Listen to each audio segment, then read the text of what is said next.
آخری زمانے میں شیطان دو تعلقات کو خراب کرنے کی کوشش کرے گا تاکہ امام زمانہ کا ظہور نہ ہو، ان کے سپاہی تیار نہ ہوں۔ پہلا تعلق گھروں کے افراد کا آپس میں تعلق ہے۔ اگر یہ تعلق خراب ہو جاتا ہے اور گھر کی فضا لڑائی جھگڑوں سے بھر جاتی ہے تو وہاں پر کوئی بھی تربیت نہیں پائے گا اور اس طرح امام زمانہ کے سپاہی تیار نہیں ہوں گے۔ اور دوسرا وہ تعلق کہ جس کو شیطان نشانہ بنائے گا، وہ مومنین کا آپس میں ایک دوسرے سے تعلق اور ان کے امام سے تعلق ہے۔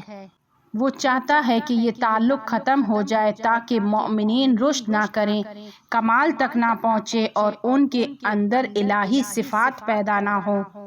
لہٰذا اگر کوئی چاہتا ہے کہ رشد کرے، کمال تک پہنچے، تو اس کا صرف ایک ہی راستہ ہے کہ وہ خود کو اپنے زمانے کے امام سے، اہل بیت علیہم السلام سے متصل کر دے، خود کو ان کے حوالے کر دے اور ان کے آگے تسلیم ہو جائے۔ اور اس تسلیم ہونے کی مثال ہم سب کے سامنے ہے، وہ چیز جو ہم سب نے تجربہ کیا ہے۔ ہم سب نے دیکھا ہے کہ جب کسی ملک پر جنگ کا زمانہ آتا ہے، جنگ کا دور آتا ہے اور وہاں جنگ چھڑتی ہے، یا مذہبی لحاظ سے کسی علاقے کو نشانہ بنایا جاتا ہے، تو بہت سارے ایسے جوان جو اس سے پہلے آوارہ گردگی کرتے تھے، غلط کاموں میں اپنا وقت گزارتے تھے، ایک مرتبہ جب ضرورت پڑتی ہے ملک کو یا مذہب کو تو وہی جو سڑکوں پہ بیٹھتے تھے ایک مرتبہ خود کو تبدیل کر لیتے ہیں، نمازی بن جاتے ہیں، خدا پر توکل کرنے لگتے ہیں، شجاع بن جاتے ہیں، خدا سے امید لگا لیتے ہیں، اچانک ان کی روح تبدیل ہو جاتی ہے۔ امام خمینی نے کیا کیا؟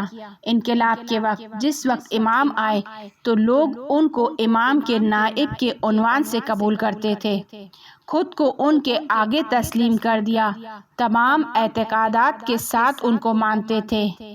اس وقت ان کا توکل، ان کی شجاعت، ان کا نماز شب پڑھنا، ان کی صفات ان مددگاروں کے اندر جلوہ کر گئی۔ یعنی جب انہوں نے دیکھا کہ امام کی روحی حالت اس طرح کی ہے تو یہ بھی اسی طریقے سے ہو گئے۔ بہت سارے افراد کی روحی حالت تبدیل ہونے کی وجہ یہ تھی۔ امام زمانہ علیہ السلام ایک بہت ہی بالا ترین افق پر ہیں اور جب وہ تشریف لائیں گے لوگ خود کو ان کے آگے تسلیم کریں گے۔ امام زمانہ علیہ السلام کی صفات اور خصوصیات ان نیچے والوں میں درخشاں ہو جائیں گی، ظہور کر جائیں گی۔ ان کی روحانی حالت مرحلوں پر سے چھلانگ لگاتی ہوئی رشد کرے گی۔ صرف ایک ہی راستہ ہے کہ انسان خود کو ان کے حوالے کر دیں۔ خدا رحمت کرے مرحوم جعفر آغائی مجتہدی پر کہ ایک عبد صالح تھے، بہت عظیم انسان تھے۔ مقام معظم رہبری کا کہنا ہے کہ میں نے جعفر آغا سے کرامت دیکھی ہے۔ بہت سارے عظیم مراجع آیت اللہ مراشی نجفی، آیت اللہ میلانی کے جو مشہدی ہیں، بہت زیادہ ارادت رکھتے تھے۔ جعفر آغا کہتے تھے کہ ہم جس مقام تک پہنچے اہل بیت علیہم السلام کے توسل سے پہنچے ہیں، خاص طور پر سید الشہداء علیہ السلام اور امام حسین علیہ السلام پر گریہ کرنے سے پہنچے ہیں۔ اگر کوئی خود کو ان کے حوالے کر لے اور ان کی رضایت کے مطابق عمل کرے کہ جس طریقے سے وہ راضی ہیں، اس وقت یہ شخص رشد کرے گا، یہ پاک ہو جائے گا، معصومین کی صفات اس کے اندر جلوہ کر جائیں گی، یہ شخص نورانی ہو جائے گا۔ اس کے علاوہ اور کوئی راستہ نہیں ہے۔ خدا کے قرب کا راستہ صرف یہی ہے۔ قرآن سے آپ سب آگاہ ہیں کہ جب خدا نے شیطان کو سجدے کا حکم دیا، کس کو؟ ولی خدا کو، انسان کامل کو، حضرت آدم علیہ السلام کو، معصوم کو۔ شیطان نے یہ کام نہیں کیا۔ روایت میں ہے کہ شیطان نے خداوند عالم سے عرض کیا کہ خدایا مجھے معاف کر۔ کس سے؟ آدم کو سجدہ کرنے سے۔ میں اس سے بالا تر ہوں، اس کو تو نے مٹی سے بنایا ہے، مجھے آنکھ سے خلق کیا ہے، میں آدم سے بالا تر ہوں، مجھے سجدہ کرنے سے معاف رکھو۔ اب شیطان خدا سے کہتا ہے کہ میں تیری اس طریقے سے عبادت کروں گا کہ آج تک کسی نے نہیں کی ہوگی۔ پروردگار عالم نے فرمایا مجھے تیری عبادت کی ضرورت نہیں ہے، میں چاہتا ہوں کہ تو میری بندگی کر اور اس انداز میں کر کہ جیسا میں کہتا ہوں اس سے تو رشد کرے گا۔ اگر تو چاہتا ہے کہ میرے قرب کو حاصل کر تو ضروری ہے کہ ولی خدا کے آگے خضوع کرو، سجدہ کرو انسان کامل کو، اس کے علاوہ اور کوئی راستہ نہیں ہے۔ لیکن شیطان نے یہ کام انجام نہیں دیا، اپنی تمام عبادتوں کے ساتھ دور کر دیا گیا۔ اگر شیطان چاہتا کہ براہ راست کسی مقام تک پہنچ جائے تو دوسرے بھی کر سکتے تھے، لیکن وہ نہیں کر سکا۔ کسی بھی طریقے سے وہ خدا کے قریب نہیں پہنچ سکا۔ خدا کے قریب پہنچنے کا صرف ایک ہی راستہ تھا کہ وہ حضرت آدم علیہ السلام کو سجدہ کرے۔ انسان کامل کے آگے خضوع، ولی خدا اور معصوم کے سامنے سجدہ، اس راستے سے خدا تک پہنچ سکتے ہیں۔ یہاں سجدے سے مراد یہ نہیں ہے کہ نعوذ باللہ کہ وہ خدا ہے، یا شیطان آدم کو سجدہ کر لیتا تو آدم اس کے خدا بن جاتے۔ سجدے کا مفہوم یہ ہے کہ میں آپ کے حکم کے آگے تسلیم ہوں، جیسا آپ کہیں گے ویسا کروں گا۔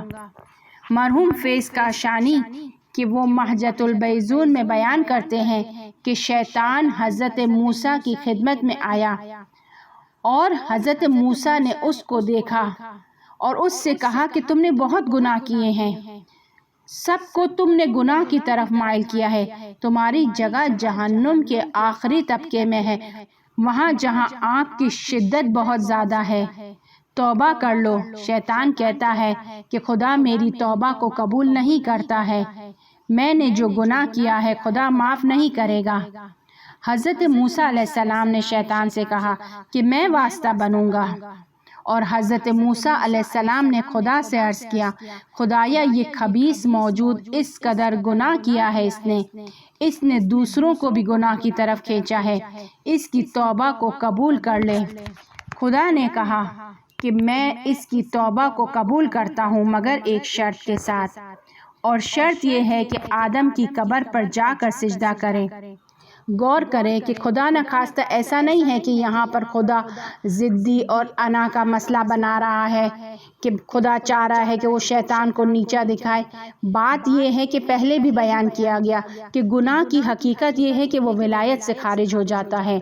جو کوئی گناہ کرتا ہے آپ خود بتائیں، وہ جو غیبت کرتا ہے، فحشا کے کاموں کو انجام دیتا ہے، شراب پیتا ہے، جھوٹ بولتا ہے، چوری کرتا ہے، ہر گناہ کے جو اس پر وہ ہاتھ رکھتا ہے، ہر گناہ اسے ولایت سے خارج کرتا ہے، حق کی ولایت سے خارج ہو کر شیطان کے دستور پر عمل کرتا ہے، یعنی شیطان کی ولایت میں داخل ہو جاتا ہے۔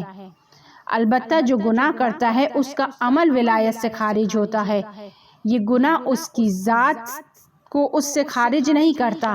ابھی امیر المؤمنین علیہ السلام کا محب ہے، اس کی ذات ولایت سے خارج نہیں ہوئی ہے، لیکن اگر بہت زیادہ گناہ کر لے تب اس کی ذات جو ہے وہ خراب ہو جاتی ہے اور وہ امیر المؤمنین علیہ السلام کی ولایت سے باہر آ جاتی ہے۔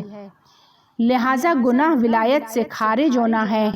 گناہوں کی ظاہری شکل الگ ہے، چوری، تہمت، جھوٹ، سود، رشوت لینا، رشوت دینا، لیکن ان سب کا باطل ایک ہی ہے، وہ یہ ہے کہ وہ ولایت سے خارج ہو جاتا ہے، اور توبہ کا مطلب یہ ہے کہ وہ ولایت میں دوبارہ داخل ہو جائے۔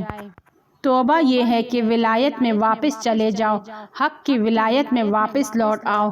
اسی لیے کہا گیا کہ اگر کوئی چاہتا ہے کہ توبہ کرے تو زیادہ سے زیادہ صلوات پڑھے، کیونکہ صلوات ولایت کا ظہور ہے۔ زیادہ صلوات پڑھے۔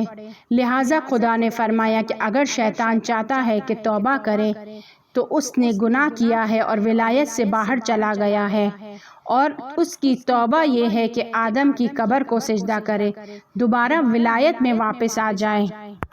یہ ایک قاعدہ ہے اور اس کے علاوہ کوئی راستہ نہیں ہے۔ حضرت موسیٰ علیہ السلام نے شیطان سے کہا کہ تم توبہ کرو اور قصے کو ختم کرو، معاملے کو جڑ سے ختم کر دو۔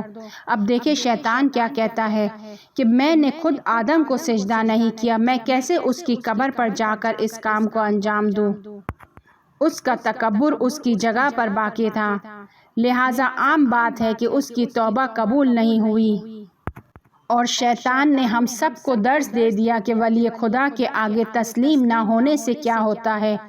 اس نے بہت زیادہ عبادت کی لیکن پورے وجود کے ساتھ دور کر دیا گیا، اعمال بھی اور ذات بھی دونوں خارج ہو گئے، اس کی عبادتیں اس کے کوئی کام نہ آئیں۔ مرحوم استاد کریم کفاش موچی کہ ان کی شخصیت کو تہران کے بزرگوار مانتے تھے، عظیم انسان تھے۔ امام زمانہ سے ان کی ملاقاتیں ہوتی تھیں۔ ایک ملاقات میں امام زمانہ ان کو ان کی جنت میں جگہ دکھاتے ہیں تو وہ سوال کرتے ہیں کہ آپ بھی وہاں پر ہوں گے؟ حضرت نے فرمایا نہیں، کیونکہ امام زمانہ کی جگہ بہت بالا تر ہے۔ حضرت نے کہا کہ میں وہاں پر نہیں ہوں گا۔ اب کریم کفاش کہتے ہیں کہ مجھے بھی وہ جگہ نہیں چاہیے کہ جہاں پر آپ نہیں ہوں گے، مجھے نہیں چاہیے، میری جنت آپ ہیں۔ خوش قسمت ہے وہ افراد جو معرفت رکھتے ہیں امام زمانہ علیہ السلام کی نسبت، امام حسین علیہ السلام کی نسبت، اہل بیت علیہم السلام کی نسبت۔ درجات ولایت کے درجات اسی کی وجہ سے ہیں، جو جتنا ولایت کے قریب ہوگا وہ اتنا بالا تر درجے پر ہوگا۔